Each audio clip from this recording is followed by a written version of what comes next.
सामाजिक, राजकीय, व्यावसायिक जाणीवेतून फक्त बातमी किंवा खबर यांच्याही पलीकडे जाऊन जनमानसांना खंबीर उभे राहण्याचे सामर्थ्य देणारे आपल्या हक्काचे व्यासपीठ महाराष्ट्र 24 न्यूज, प्रतिबिंब समाजाचे।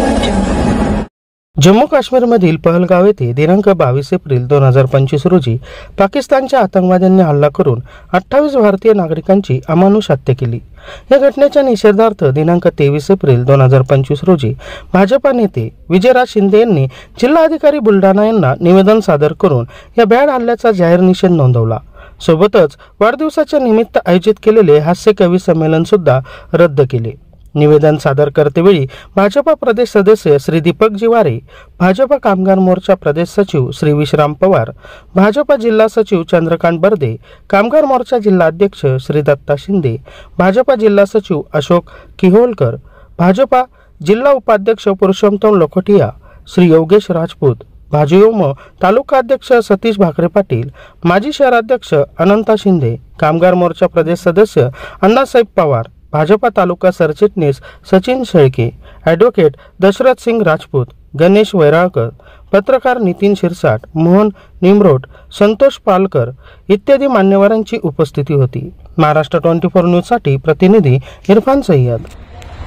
काल पाकिस्तानच्या दहशतवाद्यांनी पहलगाम येथील निष्पाप पर्यटकांवर जो अमानुष गोळीबार करून जवळपास 28 पर्यटकांची जी निर्घुण हत्या केली, त्याचा भारतीय जनता पक्षाच्या वतीने या ठिकाणी आम्ही निषेध नोंदवण्यासाठी आलो होतो।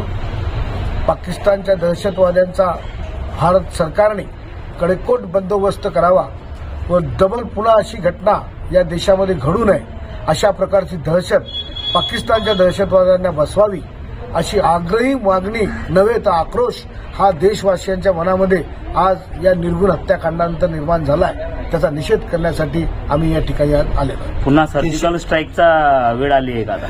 निश्चितपणे सर्जिकलच नाही तर भारत सरकारने गरज पडल्यास पाकिस्तानवर थेट हल्ला बोलून भारतातल्या नागरिकांना सुरक्षित असं जीवन जगता आलं पाहिजे, असं वातावरण काश्मीर ते कन्याकुमारी निर्माण करावं, हीच मागणी आज आम्ही भारतीय जनता पक्षाच्या वतीने या ठिकाणी करतो। 370 हटवल्यानंतर काय वाटतं तुम्हाला परिस्थिती बिघडली? 370 हटवल्यामुळे आज देशातला प्रत्येक नागरिक काश्मीरमधलं पर्यटनाचा आनंद घेण्यासाठी आज तिथे जाऊ लागलाय आणि जवळपास आज 50 लाख पर्यटक त्या ठिकाणी जाऊन काश्मीरच्या पर्यटनाचा आनंद लुटताय। हेच पाकिस्तानच्या मनामध्ये आज खुपत आहे, त्यांना सहन होत नाहीये की जो पाकिस्तान 370 पूर्वी रोज दहशतवादी हल्ले, रोज गोळीबार, रोज बॉम्ब फेकणे आणि रोज कर्फ्यू संचारबंदीमध्ये राहत होता, त्या काश्मीरला आज इतकं मनमोकळं वातावरण कसं मिळालं, कसे देशवासी तिथे येऊन फिरतायत, हे खऱ्या अर्थानं त्यांना सहन होत नसल्यामुळे हा पाकिस्तानियांनी दहशतवादी हल्ला भारताच्या पर्यटकांवर केला।